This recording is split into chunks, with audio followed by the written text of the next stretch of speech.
E aí, alunos? Vamos lá fazer aquela revisão, porque vocês viram que o assunto ele é extenso para vocês entenderem. Vamos fazer aquela revisão para vocês fazerem atividade? Vamos lá. Aula de número 21, formação dos Estados Nacionais. Nós vimos aí que o nascimento desses Estados Nacionais, houve uma tentativa da Igreja, deixa eu voltar aqui, houve uma tentativa da Igreja, a Igreja ela tenta fazer um processo de unificação e não consegue fazer a unificação da Europa. Aí a Europa passa por uma revolta camponesa, além das guerras internas e externas que a Europa está enfrentando, ela passa ainda por uma revolta camponesa. E surge uma nova classe social chamada burguesia. Os senhores feudais que, buscando se fortalecer e buscando não perder o seu poder, principalmente para a burguesia e para os camponeses, vão se juntar a uma figura do rei. E esse rei, aos poucos, ele vai se tornar um rei absolutista, ou seja, um rei que ele vai ter um total poder sobre as demais camadas. A Igreja, então, agora, ela viu que ela não tinha mais o poder da Idade Média, nem a nobreza, eles vão, então, apoiar essa figura, essa ascensão desse rei que se torna um rei absolutista. Por fora, nós temos aqui a burguesia e os artesãos. A burguesia explorando o artesão e apoiando esse rei absolutista. E embaixo, sustentando tudo isso, continuavam os camponeses. E esses camponeses, o clero, a nobreza, a burguesia, o clero, ele não perde o seu privilégio. O clero continua a ser uma das classes dominantes. A Igreja continua sendo. E a aristocracia feudal? O processo de centralização política não foi a ascensão da burguesia, e sim esse fortalecimento dessa aristocracia feudal. Porque a burguesia, mesmo assim, a burguesia ela não consegue tomar o poder. A religião desempenhava um papel importante no plano educativo, na fiscalização da moralidade e na vida intelectual, não como fundamento de poder.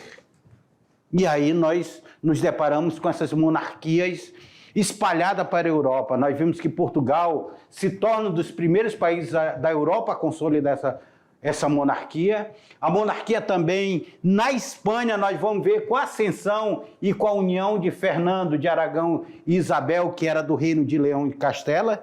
Esses três reinos se unem para formar uma unificação da Espanha. E nós temos aqui na Inglaterra, começando lá com a perda do poder do João Sem Terra, a Carta Magna vai dar um poder à nobreza e vai minar um pouco esse poder do rei. Só depois com Henrique VIII, Elizabeth I, que nós vamos ver essa monarquia nacional inglesa se consolidando. E a França? A França ela tem uma figura da Joana d'Arc, a Joana d'Arc que foi um grande símbolo da Guerra dos 100 Anos. Essa figura mítica de Joana d'Arc dizia que recebia vozes e ela vai lutar, como se fosse um homem, vai lutar contra a Inglaterra. Isso deu um fôlego para a França de Carlos VII ser coroado rei e eles se fortalecerem militarmente contra esses britânicos.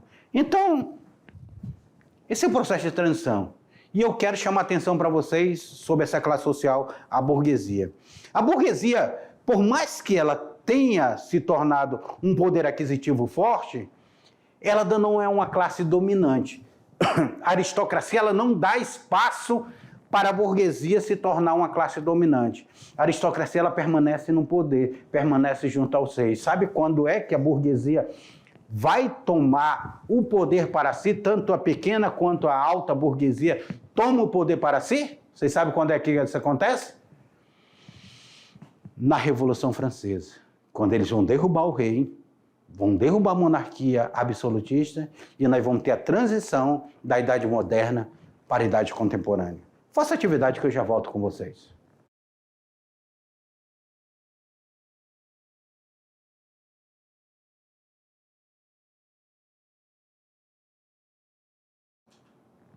Eu estava dando uma lida na atividade de vocês agora, acompanhando aqui, fazendo a revisão e vendo ponto a ponto De onde poderiam surgir as dúvidas de vocês? Porque nós temos a nossa avaliação já do segundo, da unidade 2, está chegando aí. Depois da última aula que o professor Losimar vai dar para vocês aí, nós já temos a nossa avaliação. Então, fique esperto nessa atividade que ela pode trazer formas de como serão feita essa avaliação. Olhem na tela para vocês. Tela para vocês, a gente começa com a primeira atividade. E ela nos fala aqui, ó. Por volta do século XVI, associa-se à formação da monarquia nacional europeia. A demanda do protecionismo por parte da burguesia, mercantil emergente e a circulação de um ideário político absolutista, a afirmação política e econômica da aristocracia feudal e a sustentação ideológica liberal para a centralização do Estado. Olha aí, por volta do século XVI, associa-se à formação das monarquias nacionais europeias. O que associa-se? Seria as navegações e conquistas ultramarinas e o desejo de implantação de uma economia mundial de livre mercado? Seria isso? O crescimento do contingente de mão de obra camponesa, será que cresceu essa mão de obra camponesa? E a presença da concepção burguesa de ditadura do proletariado, pelo amor de Deus, isso nem aí se falava. O surgimento de uma vanguarda cultural religiosa e a forte influência do ceticismo francês, seria isso? Meus queridos alunos, a forma de se olhar economicamente mudou. Nós estamos agora com as monarquias absolutistas apoiadas pelo capitalismo. E esse capitalismo, ele queria um livre mercado. Claro, ele quer uma questão ali para ser... A burguesia, ela quer esse livre mercado, só que a aristocracia disse, não, peraí, não é assim muito assim não. Nós estamos passando por um período também que esse processo de transição do século XVI que a Europa está passando, ele está relacionado com as grandes navegações. Só é olhar. Qual foi o ano que os espanhóis consolidaram a ocupação aqui das Américas? Os portugueses consolidaram a ocupação do Brasil. Espanhóis e portugueses consolidaram a ocupação da África e da Ásia. Nós estamos falando do século XVI, as grandes navegações. Vão estar juntos nesse momento também. Por isso que a resposta daí é a letra na tela para vocês. É a letra C. As grandes navegações e conquista ultramarina e o desejo de implantação de uma economia mundial de livre... Ainda tem um desejo aí, por volta do século XVI, associa-se à formação dessas monarquias nacionais. Viu? Agora vamos para lá, para outra, para a segunda. Olha, lembrando, se tiver alguma dúvida daqui, pode passar para o professor, que o professor tira a dúvida de vocês, tá? Porque chegou aqui no chat que alguns alunos responderam a letra A, outros a letra B, C. Qualquer dúvida eu estou aqui para esclarecer, tá? Vamos para a segunda. O trono real não é um trono de um homem, mas o trono do próprio Deus. Olha essa frase de Bossuet. Os seis são deuses e participam de alguma maneira de uma independência divina. Jacques Bossuet traz essa afirmação. E essa afirmação de Bossuet reflete-se no contexto. Primeiramente, eu quero falar para vocês o seguinte. A Idade Moderna também, ela tem filósofos e ela tem escritores, cientistas e tudo. E alguns escritores da Idade Moderna, eles defendem que o poder absoluto do rei é um poder divino. Jacques Bossuet era padre. E ele defendia esse poder emanado diretamente de Deus. Por isso que nós temos aí na tela de vocês, nós temos Aí, agora para vocês responderem. O século XVII, na França, o qual ocorreu uma profunda ruptura entre a igreja e o Estado. Será que houve uma ruptura completa? Pelo fato do Papa almejar o exército, o exercício do poder monárquico por ser representante de Deus, seria isso? Do século X, na Inglaterra, no qual a Igreja Católica atuava em total acordo com a nobreza feudal, será que é de século X? Ou o texto refere-se ao século XVIII, na Inglaterra, no qual foi desenvolvida a concepção de iluminista? Será que o iluminismo já está aqui? Como está exposta? Ou seria no século XVII, na França, no qual se consolidava as monarquias nacionais? Ou século XVI, na Espanha, no momento de união dos tronos de Aragão e Castela?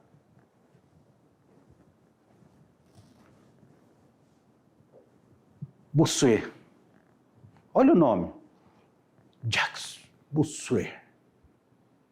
O nome dele já nos reporta ao francês. Então vamos tirar a Inglaterra, vamos tirar a Espanha, vamos tirar o que fala de Portugal e vamos nos concentrar a França. Ok? França do século XVII, começa a surgir as monarquias nacionais. Lá, consolidação, século XVII. Claro, ela cai no século XVIII, ela começa a se fortalecer. E esse poder, sendo defendido e emanado diretamente de Deus, vem neste momento. Na tela para vocês, a resposta correta é justamente a letra D. No século XVII, na França, o qual se consolidava as monarquias nacionais. Vamos para a terceira. A terceira nos fala, além das guerras internas e externas e dos interesses da burguesia, outro movimento contribuiu para o fortalecimento do poder dos reis. As revoltas camponesas que se deram em consequência da fome, da miséria e da exploração sofrida pelos camponeses. Assustado com a rebelião dos camponeses, qual foi a saída encontrada pelos senhores feudais? O que os senhores feudais acharam melhor? Hein? Seria, os senhores feudais se uniram à burguesia que surgia como classe dominante? Será que os senhores feudais e burguesias caminharam juntos? Aceitar a autoridade do rei, que, fortalecido, podia organizar exército para reprimir os numerosos movimentos de contestação? Ou eles buscaram apoio da igreja, que formava neste momento o Sacro Império Romano-Germânico? Seriam fortalecer os seus feudos contratando exércitos mercenários? Ou se aliaram a Joana d'Arc, que com sua vitória pôde consolidar a monarquia absolutista na Inglaterra? E aí, meus queridos alunos? Letra, qual é a resposta dessa daí? Tá? Seria a letra A? Os senhores feudais se uniram à burguesia? Lembra que nós falamos que a burguesia ela era uma classe social emergente, mas ela não se une com a aristocracia desses senhores feudais? Esses senhores feudais se aproximam do rei para tentar minar esse poder crescente da burguesia, então não pode ser a letra A. Seria a letra B? Aceitar essa autoridade dos reis, que se sente fortalecido, eles formam o exército para combater os camponeses? Parece que chegamos à resposta correta, porque a resposta correta é a letra na tela para vocês, é justamente a letra B. Esses senhores feudais, eles aceitam essa autoridade do rei, lembra? Eles estão com medo, a invasão dos camponeses e tudo.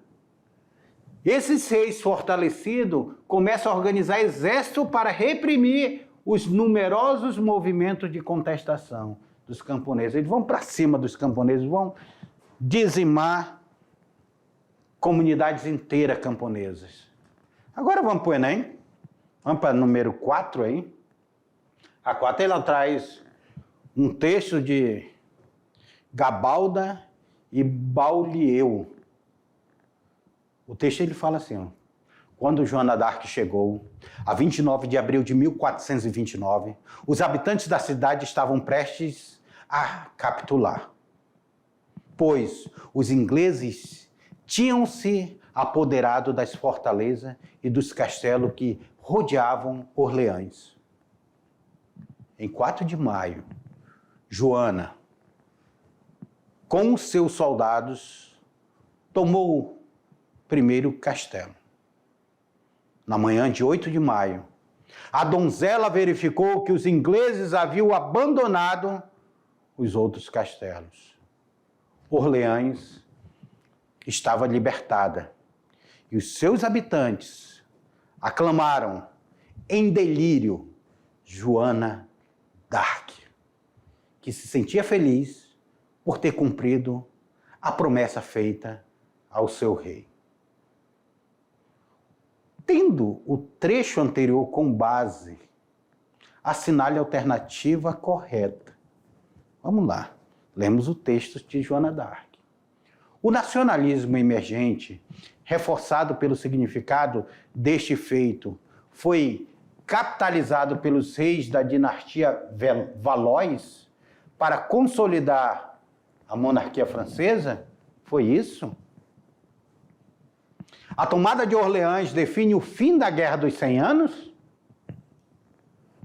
consolidando a unidade da monarquia francesa? Joana d'Arc, camponesa de Dom Remy, recebeu como recompensa pelo feito o título de nobreza e, portanto, o direito às terras nas quais anteriormente vivia. Lembrando que Joana d'Arc ela vai ser queimada na fogueira como bruxa, tá? Joana d'Arc, aristocrata de nascimento e posse, foi condenada à fogueira posteriormente, tornando símbolo do nacionalismo francês. Joana d'Arc não era aristocrata. A derrota dos ingleses em Orleans marca o fim da Guerra dos 100 Anos, mas não define de imediato a unidade e a monarquia francesa? Não marca o fim da Guerra dos 100 Anos.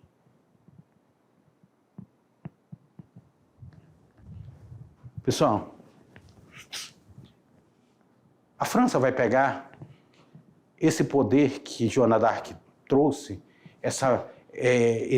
e o nacionalismo que está ali emergente entre os franceses, e vai trazer um significado muito grande para o fortalecimento da dinastia dos Valois na França. E nós temos então o rei coroado e depois ele reconquistando as terras dos ingleses. Então não acabou a Guerra dos 100 Anos, ela permaneceu, mas a França estava fortalecida para defender o continente. Resposta correta, letra A. E aqui chegamos ao final de mais uma aula de história. Espero que vocês tenham gostado da nossa aula que fala aí de absolutismo, dessas monarquias nacionais que surgem na Europa. E eu espero vocês na nossa próxima aula. Até lá!